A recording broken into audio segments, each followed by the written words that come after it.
Hello, this is Tara Greenlight. I'm Mary. I give a conservative perspective about the world around me. So my introductions. Feedback is greatly important. Feel free to either reach out to me through email, Substack, and of course, the social media.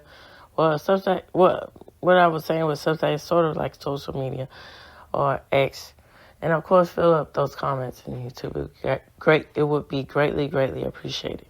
So audio platforms, some of them that I'm on, Spotify. Well, before Spotify, Spreaker. Appreciate everything with Spreaker. Spotify, Amazon Music, Pandora, iHeartRadio, Deezer, just to name a few. Okay, so this is the continuation of what I was talking about on Monday. So Monday, I focused in on purses.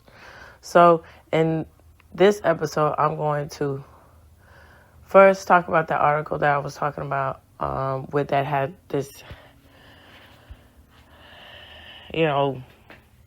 feminism bent about purses, and then lead in about handbags to differentiate between what purses are and handbags are. And this all leads to me talking about fashion in the month of January, where I'm going to talk about different aspects. But the big, ring show here, or tentpole here, main attraction here, and, everything else that goes in between that is MTV's House of Fashion. And I'm going to get into that next week. All right, so here we go.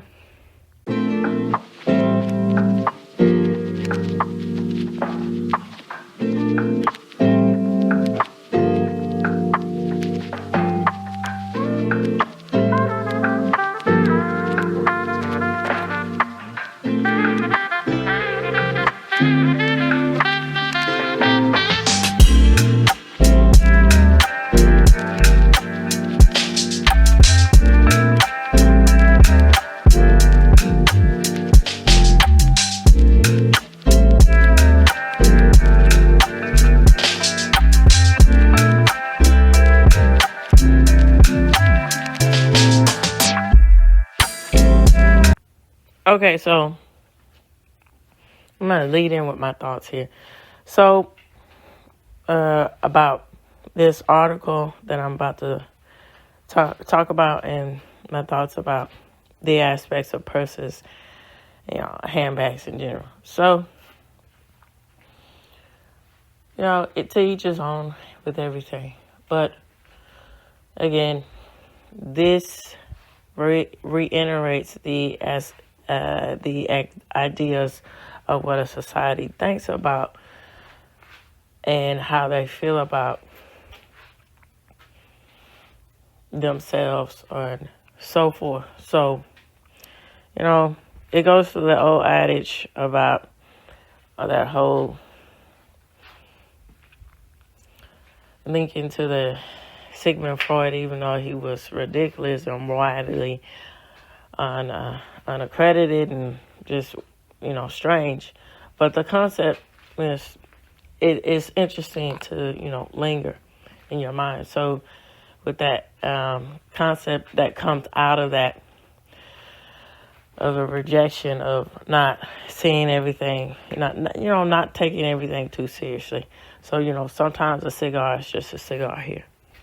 And so what I mean by this is, sometimes, when you're taking a purse and a handbag, it's just a handbag. It's just something that's utilitarian, that's used for everyday practical use. You need it, for instance, a woman like myself, I'm a mom. So, it's useful for me to either carry a tote or an overlarge bag. Now, when I was single, I liked handbags, particularly because of either wearing handbags that were leather looking, or in general handbags like that, because I got a lot of use out of it. You know, I could put my wallet or my coin purse here, put different items here, and then it's even more useful to me now since I'm a mom, and since I'm not single, I'm married, but since I'm a mother here, I have all the different compartments for the things that my children need. I can efficiently and quickly get the things out that I need to get out. Small purses are cute, neat, as far as going out on the town or something, or doing things like that. But for me, my staple, my go-to here is large handbags here. And so you gotta take it for what it's worth. And then what's so wrong with that aspect too? You take it for what it is. That's on you. If you find more substance and gloating what you could buy versus the reality situation of the substance of, there's more important things than that. And, if that's what you suck your focus around in on, that's a shallow life, but, that's something to think about. But on the other reality of that, there's nothing wrong with working hard and then also appreciating the value and quality things, and appreciating the value in how you look. And I think those things go hand in hand. And then that's the strange combination with fashion. A lot of times, that marker gets mixed with all, especially now, even more so now, it's what's constantly trending. But, before then, in the early 2000s on back, was this thing about how bold can I be with the reins and the realms in fashion, to get the most attention there. That's something to think about. All right, so with all this said, I'm going into the article with JSTOR about purses. And of course, the sources that I'm reading from, let me slow down here so you can hear what I'm actually saying. Okay, let me say that again. And of course, the sources that I'm reading from will be provided for you in this episode. Okay, so it's by JSTOR, as I said. So I found out about JSTOR when I was in college. They have very interesting things, and particularly from the scholarly perspective, particularly from my introduction, is literary scholarly peer review things. But this time they have more along the line of writing an article about the aspects of history with purses. And so it's quite interesting, and it's something to also think about too, with the aspect of scholarly reviews, peer reviews, and the aspects of why is it that most of the times in these analysis of things, specifically if it has to do with the realms, now even more so, even shockingly with that with science and things of this nature. But, I'm focusing in on this JSTOR here. Why is it that most of the time it has to do with being radical and thinking there's no sort of objectivity about anything? And that's very, those things linger in my mind. So I'm going to get on my soapbox here a little bit here and then just get right in. So, me going into college, it was all these things about, speaking out against and, becoming more and more prevalent. I was in the early stages of this mentality of being more anti-establishment than the norm, or being more underground than the norm, more along that nature. And so, me just being not, objective to that, and just saying, well, that's a heavy grinder, most of the time not very popular. But, it's one of those things to even, being post all of that, and then, having my life and everything. It's just very interesting how these ideas really, really circulate in a collegiate level, when you would think that this is about actually pursuing higher learning and seeing other points of views. But now you see how, these things can link themselves into indoctrinating the youth with college, and how that's really true when people were talking about the naked communism, how, with Marxism, where, we want to infiltrate through media, through the schools and so forth. So, with all that said, here we go. It's a mini history of the tiny purse. So, it says Balenciaga. It says, blame the Balenciaga IKEA bag when the $2,145 luxury lambskin version of the familiar blue plastic shopping bag appeared on the runway in June of 2016. It was the beginning of the end of the glorious era of spacious hobo bags, boat totes, and buckle bags. So the upscale counterfeit triggered a backlash against fashion's flirtations with so-called poverty chic, but also against gigantic bags in general. So from the 19-gallon capacity, there was nowhere to cut but down. So even Meghan Markle, now that's not aging all that well. She really showed her true colors there, so to speak. So, whose first official public appearance with Prince Harry spiked scales of affordability with a leather day market tote, took up her Duchess duty, and swapped comrades for a dainty with a handled purse by the high-end labels, including, for instance, the Melier and so forth. So it goes on to say, talking about Q, sellout, wasteless, and crashed websites, tiny purses were officially in.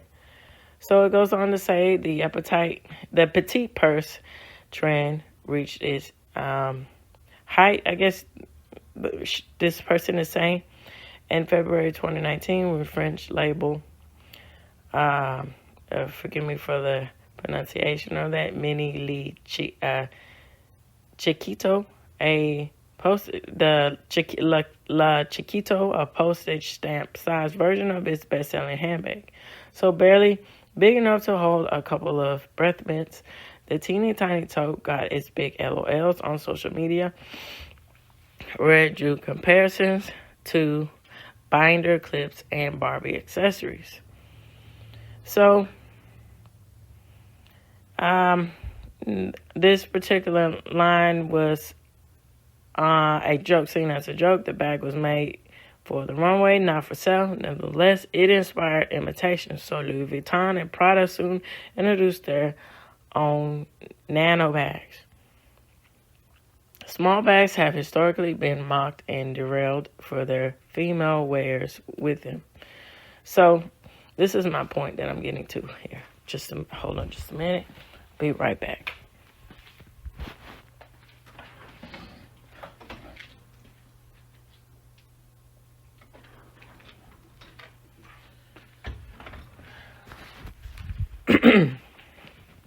Okay. Small bags Does with talking about small bags here, does purse size matter for women? The purse has always been political. So it's a reflection of changing the economic realities that this person is saying and gender roles. While a large bag, however ugly or expensive, will always have a certain utilitarian value, small bags have historically been mocked and derided, and their female wears with them. So until the late 18th century, purses were small unisex accessories used to hold money and nothing else. They had more in common with wallets than handbags. They might be worn tucked in a pocket or dangled from a belt.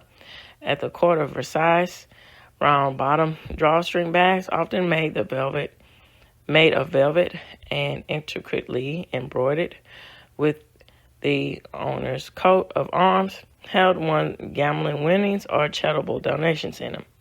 So according to Miss Gabrielle Adams, who attended Mass in the World Chapel on Pentecost in 1785, the lady who goes around to collect the alms in a small velvet purse was more elegantly dressed than any other person. So after the king had entered, she went around to the knights with a curtsy and the most graceful, presenting her little purse to each of them. Okay, so it says women didn't need to carry anything but cash in their purses at the time because their wide hoop petticoats allowed space for roomy pockets, while men had pockets of various sizes sewn in their coats, waistcoats, and breeches, sometimes including long bottle pockets concealed in coattails. Women's pockets were separate garments or worn on ribbon on the waist. Okay, so it goes on to say about the work bag, often a beautiful embroidered work of art, is in its own advertises one's feminine accomplishment in the industry rather than one's fashion sense. So dramatic change in women's fashion of the late goes on to say that, more about the aspect of these things, giving more examples of the aspects of these things here being more dainty and then, practical. So I'm going to wrap this up by saying this. Again,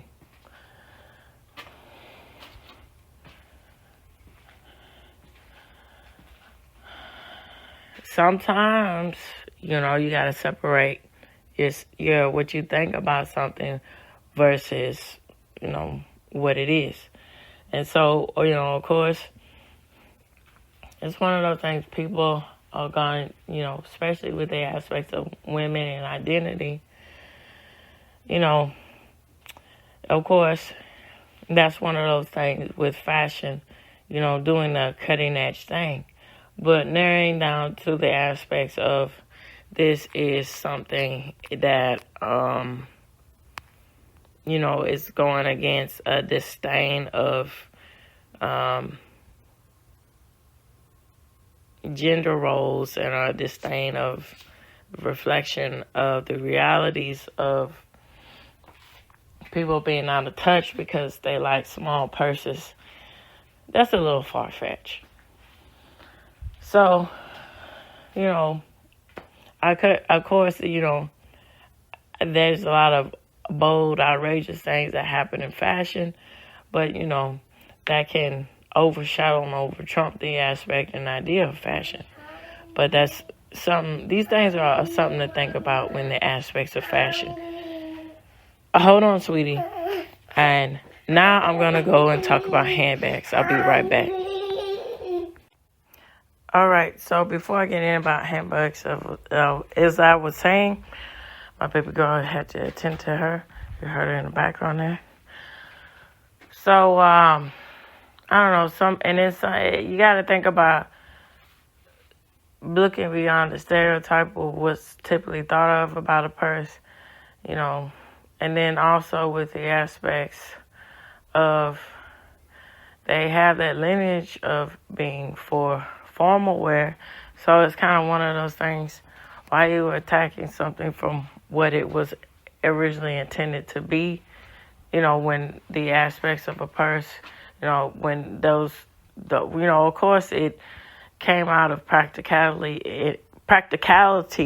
and it evolved to, being associated with the elite class or going to, fancy occasions and so forth. But, that's what it's attached to. So, look at it for what it is. It's just one of those things. So, here we go. This is a brief, and of course the source will be provided for you. This episode is entitled A Brief History of the Handbag. So handbags have been around for thousands of years, ever since man had something valuable to carry.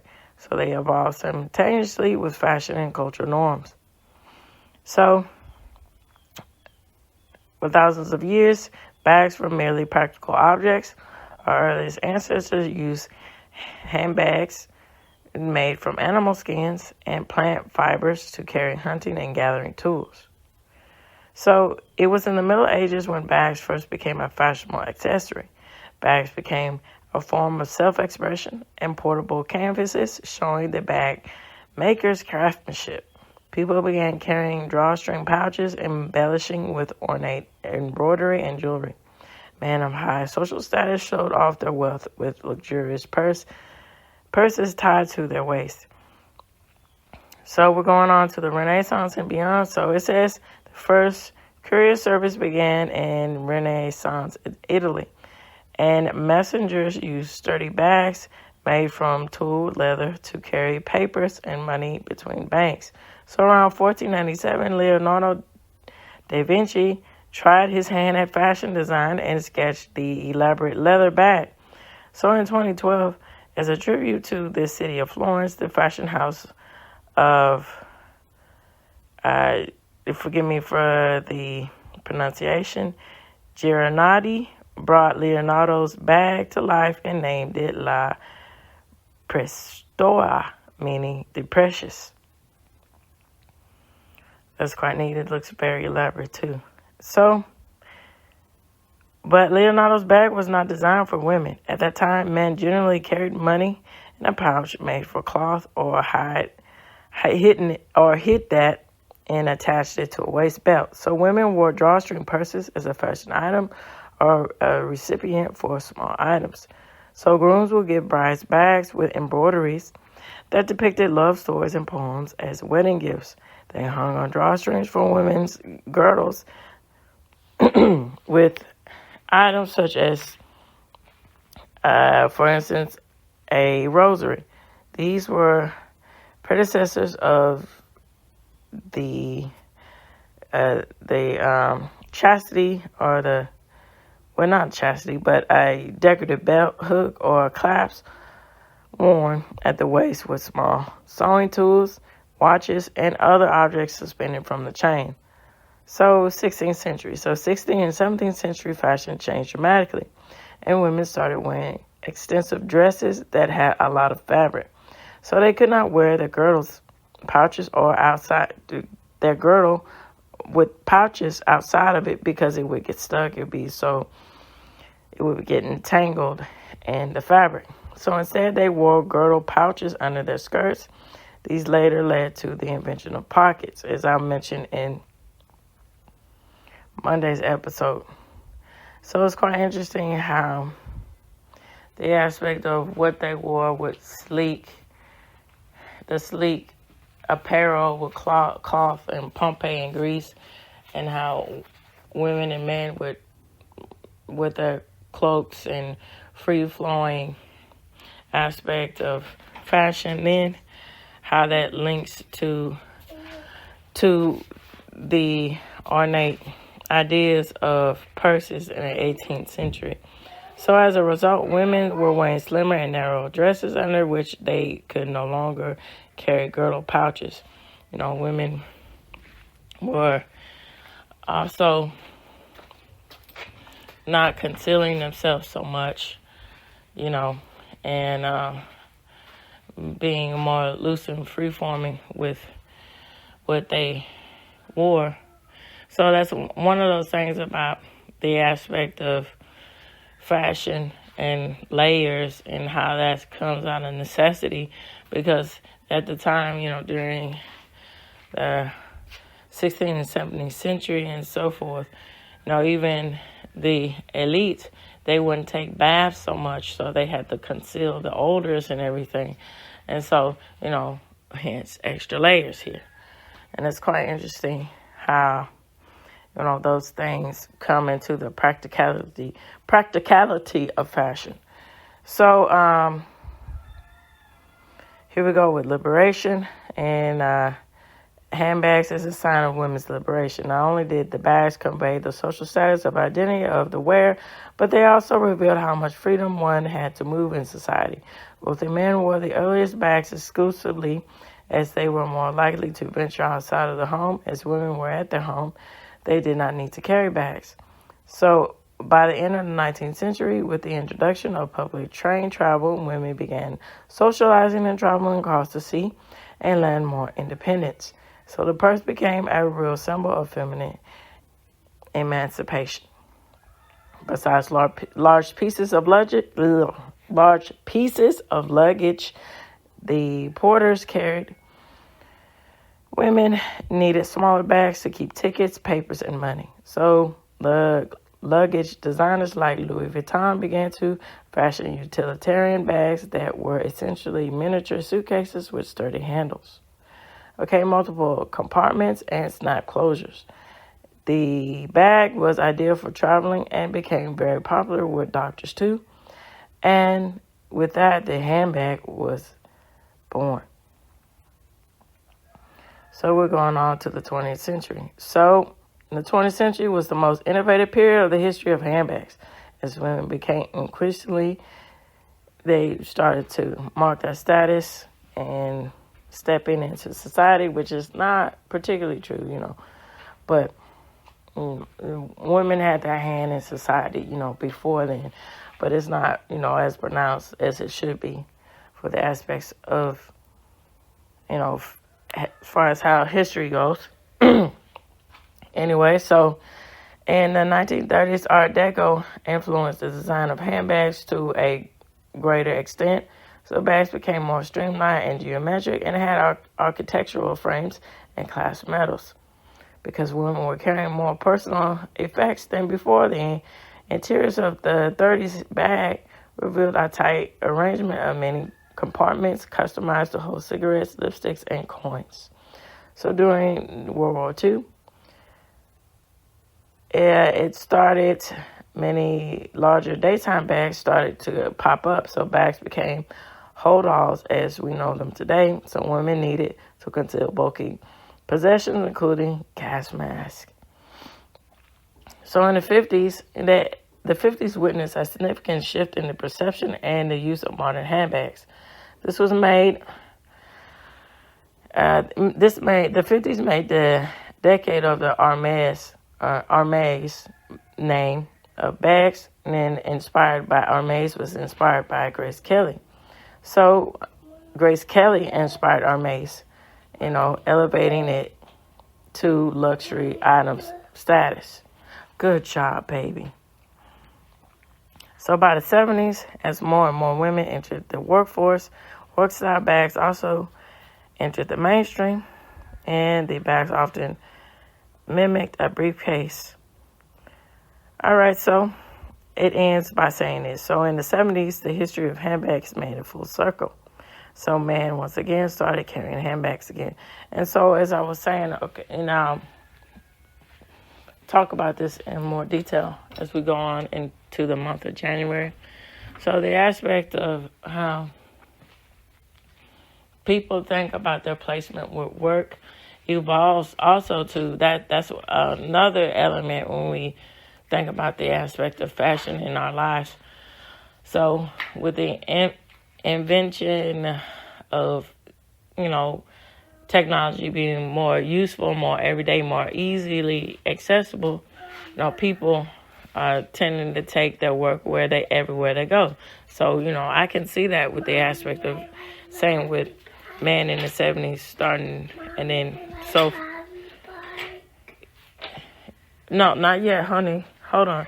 With handbag, and linking it to here with computer bags, with taking your laptop where you need to go to do your business, and every so often with that, that's something how that the ideas of utilitarian use, everyday use for what you're wearing comes back, and as even more.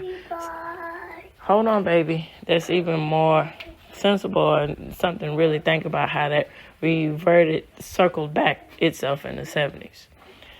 All right, so I'm going to end on this. I'd like to know what you all think, again, about the aspect of accessories like this, purses, handbags in our society. How do you, nay or yay, what do you think about its prevalence and culture? The links will be provided for you in this episode, how to reach out to me. But, email is the good ring of ticket to firsthand to get, instant feedback here. All right, so this reaches the end of the Harboring Light. Tune in, turn up, and absolutely take care. Bye-bye.